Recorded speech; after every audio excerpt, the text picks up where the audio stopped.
మా latest videos కోసం మా ఈ తెలుగు న్యూస్ ఛానల్ సబ్స్క్రైబ్ చేసి గంట సింబల్ యాక్టివేట్ చేసుకోండి. రేపు మొదటిగా శుక్రవారం. ఉప్పుతో ఇలా చేయండి చాలు 24 గంటల్లో లక్ష్మీదేవి మీ ఇంట్లో అడుగు పెడుతుంది. ధనం దూసుకు వస్తుంది. ధన సమస్యలు పోయి కోరినంత ధనం వచ్చి పడుతుంది. కార్తీక మాసం శివకేశవులకు ఎంత ప్రీతికరమైనదో లక్ష్మీదేవికి కూడా అంతే ఇష్టమైనది. ముఖ్యంగా కార్తీక మాసంలో వచ్చే శుక్రవారాలంటే లక్ష్మీదేవికి మహా ఇష్టం. ఈ రోజున మనం చేసే చిన్న చిన్న పూజలు పరిహారాలు కూడా అద్భుతమైన ఫలితాలను ఇస్తాయి. జీవితంలో ఉన్న దరిద్రాన్ని, ఆర్థిక కష్టాలను తొలగించి సిరి సంపదలను ప్రసాదించే అద్భుతమైన రోజు ఈ కార్తీక శుక్రవారం. చాలామంది జీవితంలో ఎంతో కష్టపడుతూ ఉంటారు. రాత్రి పగలు తేడా లేకుండా శ్రమిస్తారు. అయినా కూడా చేతిలో డబ్బు నిలవదు. వచ్చిన డబ్బు వచ్చినట్టే ఖర్చు అయిపోతుంది. అనవసరమైన ఖర్చులు, ఆరోగ్య సమస్యలు, అప్పుల బాధలు ఇలా ఏదో ఒక రూపంలో వారిని వేధిస్తూ ఉంటాయి. దీనికి కారణం మన ఇంట్లో ఉండే ప్రతికూల శక్తి. ఈ ప్రతికూల శక్తి ఉన్నంతకాలం లక్ష్మీదేవి మన ఇంట్లోకి అడుగుపెట్టదు. మనం ఎన్ని పూజలు చేసినా, వ్రతాలు చేసినా ఫలితం శూన్యంగానే ఉంటుంది. మరి ఈ ప్రతికూల శక్తిని తొలగించి లక్ష్మీదేవిని మన ఇంట్లోకి ఆహ్వానించటం ఎలా? దీనికి ఒక సులువైన కానీ అత్యంత శక్తివంతమైన మార్గం ఉంది. అదే ఉప్పు. అవును, మీరు విన్నది నిజమే. మనం రోజువారీ వంటల్లో ఉపయోగించే ఉప్పుతో మన తలరాతను మార్చుకోవచ్చు. ఉప్పు అంటే సాక్షాత్తు లక్ష్మీ స్వరూపంగా భావిస్తారు. పూర్వం దేవతలు, రాక్షసులు అమృతం కోసం పాలసముద్రాన్ని చిలికినప్పుడు ఆ సముద్ర గర్భం నుండి ఎన్నో అద్భుతమైన వస్తువులు ఉద్భవించాయి. వాటిల్లో కామధేనువు, కల్పవృక్షం, ఐరావతం వంటి వాటితో పాటు సాక్షాత్తు మహాలక్ష్మీదేవి కూడా ఉద్భవించింది. అందుకే ఆమెను సముద్రుని పుత్రిక అని అంటారు. ఆ సముద్రం నుండే మనకు ఉప్పు కూడా లభిస్తుంది. కాబట్టి ఉప్పును లక్ష్మీదేవి సోదరిగా, ఆమె స్వరూపంగా భావిస్తారు. అందుకే మన పెద్దలు ఉప్పును చేతికి ఇవ్వకూడదు, కింద పడకూడదు అని చెప్తూ ఉంటారు. ఉప్పును అగౌరవపరిస్తే లక్ష్మీదేవిని అగౌరవపరిచినట్టే. ఉప్పుకు ప్రతికూల శక్తులను పీల్చుకునే అద్భుతమైన శక్తి ఉంది. ఎక్కడైతే ఉప్పు ఉంటుందో అక్కడ ప్రతికూల శక్తులు ఉండలేవు. అందుకే దిష్టి తీయడానికి కూడా ఉప్పును వాడతారు. అలాంటి ఈ ఉప్పుతో కార్తీక శుక్రవారం నాడు ఒక చిన్న పరిహారం చేస్తే చాలు, మీ ఇంట్లో ఉన్న సమస్త దరిద్రం, కష్టాలు, ఆర్థిక ఇబ్బందులు తొలగిపోయి సాక్షాత్తు మహాలక్ష్మీదేవి మీ ఇంట్లోకి అడుగు పెడుతుంది. కేవలం 24 గంటల్లోనే మీరు అద్భుతమైన మార్పును చూస్తారు. మీ ఇంటికి వెల్లువలా దూసుకు వస్తుంది. మీకు ఉండే సమస్యలన్నీ పోతాయి. మీరు ఏ పని తలపెట్టినా విజయం సాధిస్తారు. సమాజంలో గౌరవ మర్యాదలు పొందుతారు. మరి ఇంతకీ కార్తీక శుక్రవారం రోజు ఉప్పు పరిహారం ఎలా చేయాలి, ఏ సమయంలో చేయాలి అనే పూర్తి వివరాలను ఇప్పుడు మనం ఈ వీడియోలో తెలుసుకుందాం. అంతకన్నా ముందు ఒక పవిత్ర కథను విందాం. ఫ్రెండ్స్, ఫస్ట్ అయితే కామెంట్ బాక్స్లో శ్రీమాత్రే నమః అని కామెంట్ చేయండి. అలాగే ఈ వీడియోకి ఒక లైక్ కొట్టి మాకు సపోర్ట్ చేయండి. ఒకసారి శ్రీకృష్ణుడి దగ్గరకు నారదుడు వచ్చి, ఓ ప్రభు, లక్ష్మీదేవి ఇంట్లో ఉండాలంటే స్త్రీలు ఎలాంటి పనులు చేయకూడదు? స్త్రీలు ఏ పనులు చేయటం వలన లక్ష్మి ఇంట్లో నిలవదు? ఈ రోజుల్లో చాలామంది ఇళ్లల్లో పేదరికము, దరిద్రం తాండవిస్తుంది. దానికి కారణం ఏమిటి? దయచేసి ఈ ప్రశ్నకు సమాధానం చెప్పండి అని అడిగాడు నారదుడు. అప్పుడు శ్రీకృష్ణుడు, ఓ నారదముని, మీ ప్రశ్నకు సమాధానం తెలుసుకోవాలనుకుంటే నేను మీకు ముందుగా ఒక కథ చెప్తాను. కానీ ఈ కథను వినాలంటే ఒక షరతు ఉంది. అదేమిటంటే ఈ కథను ప్రతి ఒక్కరూ కూడా పూర్తిగా వినాల్సి ఉంటుంది. పూర్తిగా విన్నవారికి సకల ఐశ్వర్యాలు, ఆ లక్ష్మీదేవి యొక్క అనుగ్రహంతో సిరి సంపదలు, అష్టైశ్వర్యాలు, భోగభాగ్యాలు కలుగుతాయని స్వయంగా విష్ణుమూర్తే నారదుడు వారితో చెప్పారు. అలాగే ఎవరైతే పూర్తిగా ఈ కథను వింటారో వారికి సర్వ పాపాల నుండి విముక్తి దొరుకుతుంది అని చెప్పి శ్రీకృష్ణుడు కథను చెప్పటం మొదలుపెట్టాడు. పూర్వం ఒక గ్రామంలో ఒక చిన్న కుటుంబం నివసిస్తూ ఉండేది. ఆ ఇంటి యజమాని పేరు రాఘవుడు, అతని భార్య సరోజ. వారికి 2 పిల్లలు ఉన్నారు. రాఘవుడు ఒక చిన్న వ్యాపారి. అతని వ్యాపారం ఒకప్పుడు బాగా నడిచేది, కానీ గత కొన్నేళ్లుగా ఏమాత్రం లాభం రావటం లేదు. అప్పుల భారం పెరిగిపోతూ కుటుంబం నానాటికి పేదరికంలో కూరుకుపోతుంది. ఇంట్లో ఎప్పుడూ కలహాలు, అపశృతి, ఒత్తిళ్లు ఉండేవి. సరోజ ఎప్పుడూ గొడవలు పడుతూ ఉండేది. రాఘవుడు ఎంతగా శ్రమించినా ఇంట్లో డబ్బు నిలవటం లేదు. ఈ పరిస్థితికి కారణం ఏమిటో అర్థం కాక అతడు ఆ గ్రామంలో ఉన్న పూజారులను పంతులను అడిగాడు. ఒకరోజు ఆ గ్రామానికి ఎంతో పేరుగాంచిన సన్యాసి ఒకరు వచ్చారు. అతని గురించి తెలుసుకున్న రాఘవుడు ఆ సన్యాసి దగ్గరికి వెళ్ళి, స్వామి, నేను ఎన్నో కష్టాల్లో ఉన్నాను, నా వ్యాపారం నష్టాల్లో ఉంది, మా ఇంట్లో పేదరికం తాండవిస్తుంది, ఈ పేదరికం నుండి బయటపడే మార్గం చెప్పండి స్వామి అని పరిష్కారం అడిగాడు. దానికి సన్యాసి రాఘవతో, అయ్యా, నీ సమస్య ఏంటో తెలియాలంటే ముందు నీ ఇంటిని సందర్శించాలని కోరాడు. దానికి రాఘవ ఒప్పుకొని సన్యాసిని తన ఇంటికి తీసుకుని వెళ్ళాడు. సన్యాసి ఇంట్లోకి అడుగుపెట్టిన వెంటనే ఇంట్లోని వాతావరణాన్ని గమనించాడు. సరోజ బద్ధకంగా ఉంది. ఇంటి చుట్టూ చెత్త ఉంది. ఇల్లంతా అపరిశుభ్రంగా ఉంది. పిల్లలు స్నానం చేయకుండా మురికిగా ఖాళీ కడుపుతో తిరగటము ఇవన్నీ అతని దృష్టికి వచ్చాయి. పైగా సరోజ ఇంటికి వచ్చిన వారిని గౌరవించటం లేదు. ఆమె సన్యాసిని కూడా సరిగ్గా పలకరించలేదు. దాంతో సన్యాసికి విషయం అర్థమైపోయింది. సరోజ ప్రతిరోజు రాఘవుడితో కోపంగా మాట్లాడేది. అతను ఎంత శ్రమించినా తనను అనుచితమైన మాటలు అనేది. పిల్లలపైనే కాదు, పొరుగువారిపైన కూడా ఆమెకు గౌరవం ఉండేది కాదు. ఆమె ఉదయాన్నే లేవదు. ఆలస్యంగా లేచి ఇంటి పనులు చేయక సమయాన్ని వృధా చేస్తూ కాలక్షేపం చేస్తుంది. ఇంట్లో ఎక్కడ చూసినా పాడైపోయిన ఆహారం, బొద్దింకలు, అపరిశుభ్రత కనిపిస్తుంది. వంటగది కూడా మురికిగా ఉంది. సరోజ తన అత్తమామలను గౌరవించదు. ఇవన్నీ చూసిన సన్యాసి మెల్లగా రాఘవుడిని పక్కకు తీసుకువెళ్ళి ఇలా అన్నాడు, రాఘవ, ఒక ఇంట్లో లక్ష్మీదేవి నివసించాలంటే నైతికత, గౌరవము, పరిశుభ్రత, శ్రద్ధ ఉండాలి. కానీ మీ ఇంట్లో అవి లేవు. ఆ లక్ష్మిని మీరు స్వయంగా ఆహ్వానించుకుంటున్నారు. సరోజ తల్లి స్వరూపిణిగా ఉండాలి అంటే లక్ష్మీదేవి స్వరూపిణిగా ఉండాలి.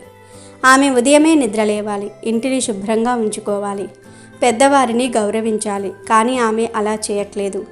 ఆమె వలన మీ కుటుంబం నాశనమవుతుంది కనుక ఆమె ప్రవర్తనను మార్చు. అప్పుడు మళ్ళీ నీకు లక్ష్మీదేవి అనుగ్రహంతో పూర్వ వైభవం తిరిగి వస్తుంది అని చెప్పి సాధువు అక్కడి నుండి వెళ్ళిపోయాడు. సన్యాసి చెప్పిన మాటలు విని రాఘవుడు బాధపడ్డాడు. తన భార్యతో మాట్లాడి ఆమెను మార్పుకు ఒప్పించాలి అనుకున్నాడు. కానీ అతని భార్య మాత్రం అందుకు ఒప్పుకోలేదు. కానీ ఒకరోజు ఒక సంఘటన జరిగింది. ఒకరోజు రాఘవుడు చాలా నిరాశగా ఇంటికి వచ్చాడు. అతని వ్యాపారం పూర్తిగా నష్టపోయింది. ఉన్న కొంచెం సొమ్ము కూడా పోయింది. ఇక కుటుంబాన్ని పోషించే ధనం కూడా లేదని భావనతో గొప్ప దిగులుగా తల వంచుకున్నాడు. ఆ రోజు అర్ధరాత్రి సరోజకు అనుకోకుండా లక్ష్మీదేవి స్వప్నంలో కనిపించింది. ఆ స్వప్నంలో లక్ష్మీదేవి ఆమెకు ఇలా చెప్పింది, ఓ సరోజ, నువ్వే ఈ ఇల్లు సర్వనాశనం కావడానికి కారణం. నువ్వు మారకపోతే ఈ కుటుంబం మరింత నాశనం అవుతుంది. నా ఆశీస్సులు పొందాలంటే నీలో మార్పు రావాలి అని లక్ష్మీదేవి అంది. ఈ కల చూసి సరోజ ఒక్కసారిగా నిద్రలేచింది. తన తప్పులను గుర్తించింది. తనలో మార్పు వచ్చింది. అప్పటి నుండి సరోజ ప్రతిరోజు ఇంటిని శుభ్రంగా ఉంచటం మొదలుపెట్టింది. ఉదయాన్నే లేచి భర్తకు పిల్లలకు సేవ చేయటం ప్రారంభించింది. తల్లి అత్తమామలను గౌరవించడం ప్రారంభించింది. ఇతరులతో గౌరవంగా ప్రవర్తించడం అలవాటు చేసుకుంది. ఇంట్లో శుభ్రత, పూజలు, మంచి సంస్కారాలను అలవాటు చేసుకుంది. ఆమె మారటం వలన మెల్లగా ఇంటి వాతావరణం కూడా మారింది. పిల్లలు సంతోషంగా మారారు. రాఘవుడికి వ్యాపారంలో మళ్ళీ మంచి లాభాలు రావటం ప్రారంభమైంది. ఆర్థికంగా కుటుంబం మెరుగుపడింది. కాబట్టి నారద, ఇంటి గృహిణులు లక్ష్మీదేవి అనుగ్రహం కోసం తప్పక ఈ నియమాలు పాటించాలి. హిందూ శాస్త్రాలలో గృహిణిని నడిచే దేవత అని చెప్తూ ఉంటారు. ఆ గృహిణులు కొన్ని పనులు చేస్తే ఇంటికి ధనలక్ష్మి దూరమవుతుంది, పేదరికము, దురదృష్టము నెలకొంటాయి. మొదటిగా దేవతలను, తల్లిదండ్రులను గౌరవించని స్త్రీలు ఉండే చోట లక్ష్మీదేవి అస్సలు ఉండదు. ముఖ్యంగా ఏ స్త్రీ అయితే తల్లిదండ్రులను, అత్తమామలను అవమానిస్తుందో, వారిని చిన్నచూపు చూడడం, వారి మాట వినకపోవటం వంటి పనులు చేస్తుందో అలాంటి స్త్రీ ఉన్న ఇంటికి లక్ష్మీదేవి దూరంగా ఉంటుంది అని శ్రీకృష్ణుడు నారదుడికి చెప్పాడు. అంతేకాదు నారద, ఏ స్త్రీ అయితే చీపురును కాళ్ళతో తొక్కుతుందో ఆ ఇంట్లోకి లక్ష్మీదేవి ఎప్పుడూ రాదు. చీపురు శనిదేవుడి ఆయుధం. అలాంటి చీపురును కాళ్ళతో తొక్కితే లక్ష్మీదేవి కాదు, దరిద్ర దేవత ఇంట్లోకి వస్తుంది. మన శాస్త్రాలలో ప్రతిదానికి ఒక ప్రత్యేక స్థానం ఇచ్చారు. చీపురుకు కూడా ప్రత్యేక స్థానం ఇచ్చారు. అందుకే చీపురుకు ఇవ్వాల్సిన గౌరవాన్ని చీపురుకు ఇవ్వాల్సిందే, లేదంటే కోరి కష్టాలు కొని తెచ్చుకున్నట్లు అవుతుంది. కాబట్టి చీపురును గౌరవించాల్సిన అవసరం ఎంతైనా ఉంది. కనుక లక్ష్మీదేవి మీ ఇంట్లో ఉండాలంటే చీపురును కాళ్ళతో తొక్కకండి. తొక్కితే లక్ష్మి మీ ఇంటికి రాదు అని శ్రీకృష్ణుడు నారదుడికి చెప్పాడు. ఇక మూడవ విషయం ఏమిటంటే, ఎవరైతే ఇంట్లో శుభ్రం పాటించారో వారి ఇంట్లో ఎప్పటికీ లక్ష్మీదేవి అడుగు పెట్టదు. ఎప్పటికప్పుడు ఇంటిని శుభ్రం చేసుకుని నీట్గా క్లీన్గా ఉంచుకోవాలి. అలాంటి వారి ఇంట్లోనే లక్ష్మీదేవి నిలిచి ఉంటుంది. ఇక నాలుగవ అంశం చూద్దాం. కొంతమంది స్త్రీలు చేతికి వేసుకున్న గాజులు పొరపాటున పగిలితే ఆ గాజు ముక్కలను డస్ట్బిన్లో వేస్తూ ఉంటారు. కానీ అలా డస్ట్బిన్లో గాజులు వేస్తే నిత్యం పేదరికం అనుభవిస్తారు. లక్ష్మీదేవి మీ ఇంటికి రాదు అని పెద్దలు అంటూ ఉన్నారు. మరి అలా పగిలిన గాజు ముక్కలను ఏం చేయాలంటే, ఎక్కడైనా సరే చెట్టు మొదట్లో పాతిపెట్టాలి. అప్పుడే లక్ష్మీదేవికి కోపం రాకుండా ఉంటుంది. మన ఇంట్లో ఉండే ప్రతి వస్తువు ముఖ్యమైనదే. ఎవరైతే ఇంట్లో తలుపులు గట్టిగా ధబాలుమని వేస్తారో లేదా మూసేస్తారో వారి ఇంట్లో లక్ష్మీదేవి ఎప్పటికీ నిలవదు. అసలు అలాంటి ఇంట్లోకి లక్ష్మీదేవి రానే రాదు.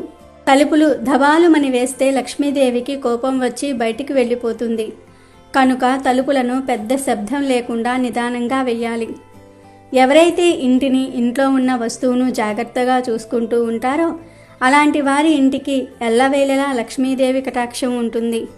అలాగే ఇంట్లో ఉండే స్త్రీ ఇంటి గుమ్మం దగ్గర కూర్చొని భోజనం చేస్తే ఆ ఇంట్లో లక్ష్మీదేవి ఉండదు. ఇలా గుమ్మం దగ్గర కూర్చొని తినటం అశుభం అని హిందూ పురాణాలు చెప్తూ ఉన్నాయి. ఇదే కాదు, అవసరం లేకపోయినా అనవసర ఖర్చులు చేయటం కూడా లక్ష్మీదేవి నిలవకపోవడానికి ప్రధాన కారణం. ఇలాంటి వారి అందరి ఇళ్లలో కూడా దరిద్రం తాండవిస్తుంది అని శ్రీకృష్ణుడు నారదుడికి చెప్పాడు. కాబట్టి స్త్రీలు ఈ నియమాలు పాటించండి. లక్ష్మీదేవి మీ ఇంట్లో ఉండాలంటే తప్పకుండా ఈ పనులు చేయకుండా జాగ్రత్తగా ఉండండి. ఇక విషయంలోనికి వస్తే, ఈ అద్భుతమైన ఉప్పు పరిహారాన్ని కార్తీక మాసంలో వచ్చే శుక్రవారం రోజున చేయాలి. ఈ పరిహారం కోసం మీకు కావలసినవి కేవలం కొన్ని వస్తువులు మాత్రమే. ఒక గాజు పాత్ర లేదా మట్టి పాత్ర, గల్లులుప్పు, ఒక ఉమ్మెత్త కాయ, కొన్ని లవంగాలు మరియు స్వచ్ఛమైన ఆవు నెయ్యి లేదా నువ్వుల నూనె. ముందుగా ఈ కార్తీక శుక్రవారం రోజు త్వరగా నిద్రలేచి తలస్నానం చేసి మీ ఇంటిని, ముఖ్యంగా పూజ గదిని శుభ్రంగా పవిత్రంగా అలంకరించుకోవాలి. ఇంటి ముందు ముగ్గు పెట్టుకోవాలి. గుమ్మానికి పసుపు రాసి కుంకుమ బొట్టు పెట్టుకోవాలి. కార్తీక శుక్రవారం రోజు తప్పనిసరిగా తులసి కోట ముందు దీపం పెట్టి తులసి చెట్టుకు నమస్కారం చేసుకోవాలి. ఎందుకంటే తులసి చెట్టు అనేది లక్ష్మీదేవి స్వరూపం. కనుక కార్తీక శుక్రవారం రోజు తులసి పూజ చేస్తే ఇంట్లోని దరిద్ర బాధలు పోతాయి. అలాగే కార్తీక శుక్రవారం రోజు స్త్రీలు స్నానం చేసే ముందు ముఖానికి పసుపు రాసుకొని చేసుకోవాలి. స్నానం చేశాక కాళ్లకు పసుపు రాసుకోవాలి. అలా రాసుకుంటే దీర్ఘ సుమంగళి యోగం కలుగుతుంది, భర్తకు మంచిది. కార్తీక శుక్రవారం రోజు పాలు పోసి ఉండే కూరలను తింటే లక్ష్మీదేవి అనుగ్రహం కలుగుతుంది. ఒక ఈరోజు సొరకాయ, బీరకాయ, పొట్లకాయ, వంకాయ వంటి కూరల్లో పాలు పోసి వండి ఆ కూరలను తింటే మీకు అష్టైశ్వర్యాలు సిద్ధిస్తాయి. ఇక ఉప్పు పరిహారం విషయానికి వస్తే, ఈ శుక్రవారం రోజు సాయంత్రం సూర్యాస్తమయం అయిన తర్వాత చక్కగా కాళ్ళు చేతులు శుభ్రంగా కడుక్కొని పూర్తి భక్తి శ్రద్ధలతో ఈ పరిహారాన్ని ప్రారంభించాలి. ముందుగా మీరు తీసుకున్న గాజు పాత్రను లేదా మట్టి పాత్రను శుభ్రంగా కడిగి దానికి పసుపు రాసి కుంకుమ బొట్లు పెట్టి అలంకరించుకోవాలి. పరిహారానికి గాజు లేదా మట్టి పాత్రలను మాత్రమే వాడాలి. ఎందుకంటే ఇవి ప్రకృతి సిద్ధమైనవి మరియు భూమి నుండి గ్రహించిన శక్తిని కలిగి ఉంటాయి. ఇవి దైవిక శక్తిని ఎక్కువగా గ్రహించి తమలో నిలుపుకోగలవు. పొరపాటున కూడా స్టీల్, ఇనుము లేదా ప్లాస్టిక్ పాత్రలను వాడకూడదు. ఇప్పుడు ఆ అలంకరించిన పాత్ర నిండుగా గల్లులుప్పును పోయాలి. కొంచెం కూడా వెలితి లేకుండా పాత్రను సంపూర్ణంగా నింపాలి. ఇలా నిండుగా పోయటం అనేది మన జీవితం కూడా సిరి సంపదలతో సుఖ సంతోషాలతో నిండుకుండలా ఉండాలని ఆ విశ్వానికి మనం పంపే ఒక శక్తివంతమైన సంకేతం. ఇప్పుడు ఒక ఉమ్మెత్త కాయను జాగ్రత్తగా తీసుకొని దాని పై భాగాన్ని కోసి లోపల ఉన్న గింజలను పూర్తిగా తీసివేయాలి. ఇలా చేయటం వల్ల ఆ ఉమ్మెత్త కాయ ఒక సహజమైన ప్రమిదలా తయారవుతుంది. ఉమ్మెత్త కాయ విషపూరితమైనప్పటికీ మన శాస్త్రంలో దీనికి విశేషమైన స్థానం ఉంది. ఇది తీవ్రమైన ప్రతికూల శక్తులను, దారిద్ర్యాన్ని, దుష్టశక్తులను నాశనం చేసే శక్తిని కలిగి ఉంటుంది. ఇలా తయారు చేసుకున్న ఉమ్మెత్తకాయ ప్రమిదలో స్వచ్ఛమైన ఆవు నెయ్యి లేదా నువ్వుల నూనె పోసి రెండు దూది ఒత్తులను కలిపి ఒకే ఒత్తిగా చేసి దీపాన్ని ఏర్పాటు చేసుకోవాలి. ఇప్పుడు ఈ ఉమ్మెత్త దీపాన్ని మీరు ఉప్పు నింపిన పాత్ర మధ్యలో ఉప్పు పైన పెట్టాలి. ఆ తర్వాత కొన్ని లవంగాలను సుమారు 5 లేదా 9 తీసుకొని ఆ దీపం చుట్టూ పెట్టాలి. లవంగాలు కేవలం సుగంధ ద్రవ్యాలు మాత్రమే కాదు, వీటికి ధనాన్ని ఆకర్షించే శక్తి, దుష్టశక్తులను తరిమికొట్టే దివ్యమైన శక్తి కూడా ఉంది. ఇప్పుడు ఆ ఉమ్మెత్త దీపాన్ని వెలిగించాలి.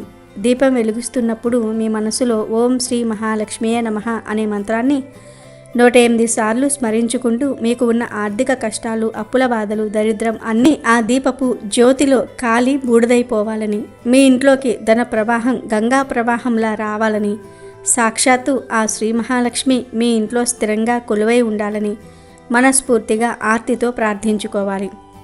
ఇలా తయారు చేసుకున్న ఈ శక్తివంతమైన దీపపు పాత్రను మీ పూజ గదిలో లక్ష్మీదేవి ఫోటో లేదా విగ్రహం ముందు పెట్టాలి. పూజ గది లేని వారు ఇంటిని శుభ్రపరిచి ఈశాన్య మూలల్లో పెట్టవచ్చు. ఈ దీపం కనీసం 1 గంట నుండి 2 గంటల పాటు వెలిగేలాగా చూసుకోవాలి. ఆ తర్వాత దానంతటా అదే కొండెక్కిన ఎలాంటి దోషం లేదు.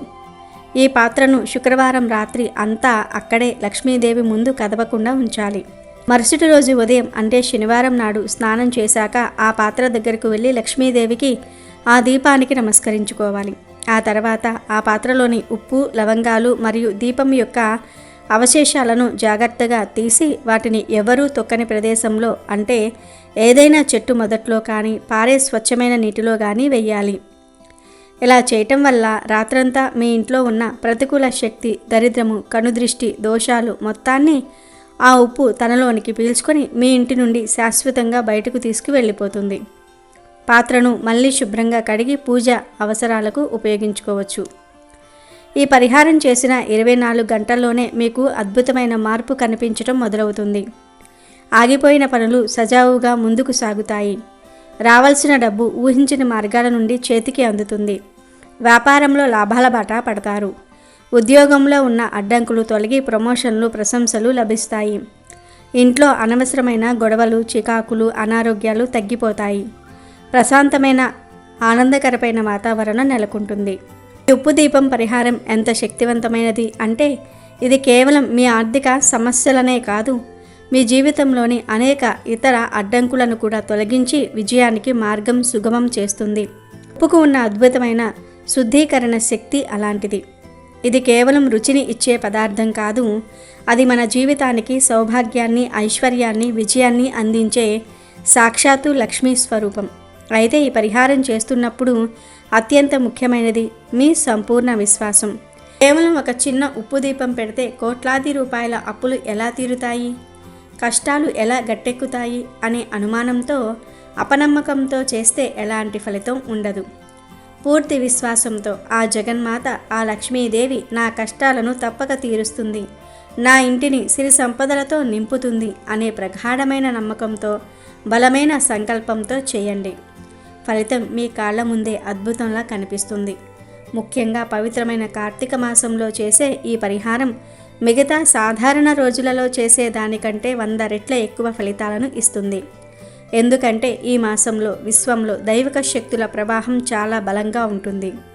మనం చేసే చిన్న ప్రార్థన కూడా, చిన్న పూజ కూడా నేరుగా భగవంతుడికి అత్యంత వైభవంగా, వేగంగా చేరుతుంది. కాబట్టి ఈ అమూల్యమైన సువర్ణ అవకాశాన్ని ఎవరూ నిర్లక్ష్యం చేయవద్దు. అప్పుల ఊబిలో కూరుకుపోయి ఆర్థిక ఇబ్బందులతో సతమతమవుతూ జీవితంలో ఏ దారి కనబడక నిరాశతో ఉన్న ప్రతి ఒక్కరూ ఈ సరళమైన పరిహారాన్ని ఆచరించి చూడండి.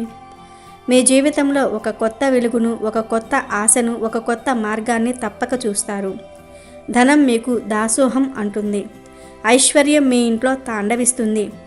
సాక్షాత్తు ఆ మహాలక్ష్మీదేవి మీ ఇంట్లో అడుగుపెట్టి స్థిరంగా కొలువై ఉండి మిమ్మల్ని, మీ కుటుంబాన్ని తన చల్లని చూపులతో ఎల్లప్పుడూ కాపాడుతుంది. ఈ పరిహారం చేసిన తర్వాత మీ జీవితంలో వచ్చిన అద్భుతమైన మార్పులను చూసి మీరే ఆశ్చర్యపోతారు. కాబట్టి రేపు రాబోయే ఈ పవిత్రమైన కార్తీక శుక్రవారం నాడు ఈ శక్తివంతమైన పరిహారాన్ని శ్రద్ధగా, భక్తిగా ఆచరించి మీ అందరూ ఆ లక్ష్మీదేవి యొక్క అనంతమైన కరుణా కటాక్షాలకు పాత్రులు అయి ఆనందంగా జీవించండి. వీడియో నచ్చితే లైక్ చేయండి, షేర్ చేయండి, బట్ సబ్స్క్రైబ్ చేసుకోవడం మర్చిపోవద్దు.